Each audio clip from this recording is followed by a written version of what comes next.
Lee Selden, he makes it sound like Kathy Hochul gets up every morning, goes to the nearest subway stop, and hands out billy clubs and baseball bats to everybody who gets on the subway. It looks like he's auditioning to replace Dwayne Johnson in all those movies.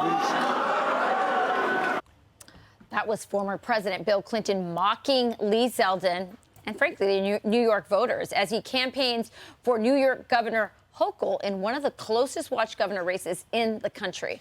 So Democrats are pulling out all the stops, with Vice President Harris and Hillary Clinton rallying for Hochul last week, and President Biden set to join them later this evening. But will it help? Joining us now, anchor and executive editor of The Story, and she'll be doing a lot of our election coverage as well, Martha MaCallum. Hi, guys. Martha, good morning. Great to see you. So if the Democrats are in New York defending a candidate there, what does that tell you about how they feel across the country? Well, it tells you a lot, obviously. They had to bring in the big guns over the weekend to try to save Kathy Hochul. But one of the things that goes through my mind when I watch Bill Clinton there, Bill Clinton used to be the best closer of all time in politics, right? I mean, I would contend that he really helped to save President Obama in his second election when he came out and said, nobody could have fixed this economy in that amount of time, not even me. Like, you got to hang in there, right?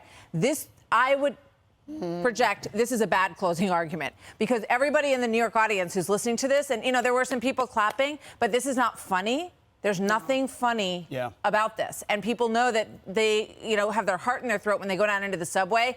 They're not laughing when he talks about handing out billy clubs and this, you know, Kathy Hochul and Lee Zeldin. So it is, I think, a not a good closing message. A lot of people have left New York because they don't feel safe here and for various other reasons that happened during COVID. So I don't think that that's an on-target closing argument for him. I felt like Obama was rusty, too. I wasn't very impressed with his performance on the trail either. But let's look at this, because Hispanics are going to be a very important swing vote in this election in many states.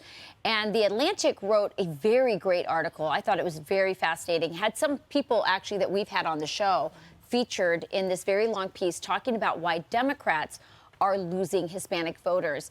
I want to give you a little bit from that piece. It says Hispanics have begun abandoning the Democrat Party, defying generations of political patterns, the very thing that breathed life into the Democrat Party 20 years ago. The focus on identity and inclusion is making it more popular with white voters and less popular with Hispanic voters. Martha.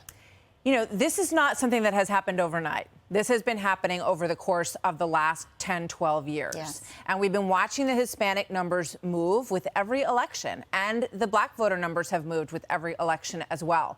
It's just a small piece that has grown over time. You know, I think, you know, you talk about this all the time, Rachel, but I think that Hispanic voters, like all of the great immigrant groups that came before them, at some point you become Americans and you care about the things that all Americans care about. We don't talk about Irish voters and Italian voters anymore, right?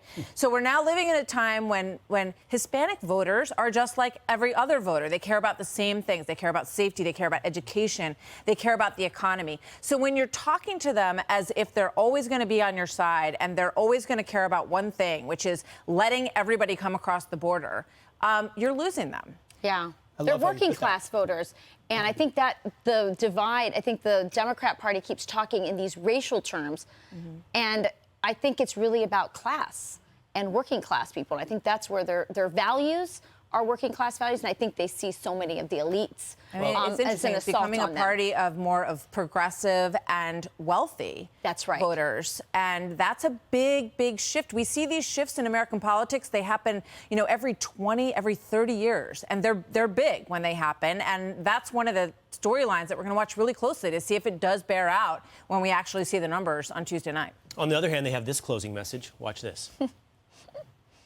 Necesitamos incluir cada persona en el éxito de esta economía. Este presidente ha atacado, ha demonizado. The diversity of this community, as unique as the breakfast tacos here in San Antonio.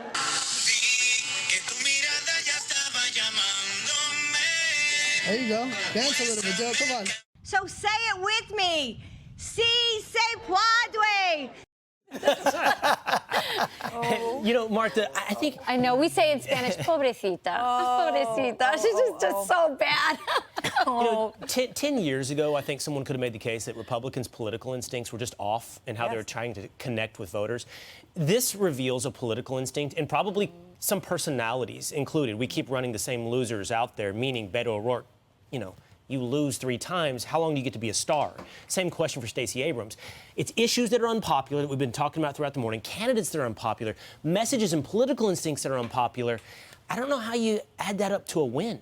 Well, I think you're right about 10 years ago, because when you look back at Romney and Ryan, after they lost the election, there was a huge reevaluation that was done in Republican politics, and they realized that they were looking at, you know, a very sort of white, upper middle class kind of universe, and the people that they were even recruiting as candidates. I mean, you look at who's out there as candidates this time around, it's a very different group of people that are stepping up to run. So I think that you're seeing that kind of evolution that's happening. And I think, I mean, those clips that you just played are very embarrassing. They're pandering, and It's pandering. They make you uncomfortable. Yeah. They sure do. That pivot for Republicans, I mean, I think it, to be fair, it has to be said, was made 7 years ago. It was made with Donald Trump. Yeah, sure The was. candidates that are 100%. now seeming to hit better political instincts are those Blake Masters, Kerry Lake, Ron DeSantis. They are candidates following in the wake of Donald Trump, and it is the repositioning back to the middle class. I'll say one thing. You're going to talk to working Kevin class. McCarthy, too. To I the think working Kevin class. McCarthy had a lot to do with that as well.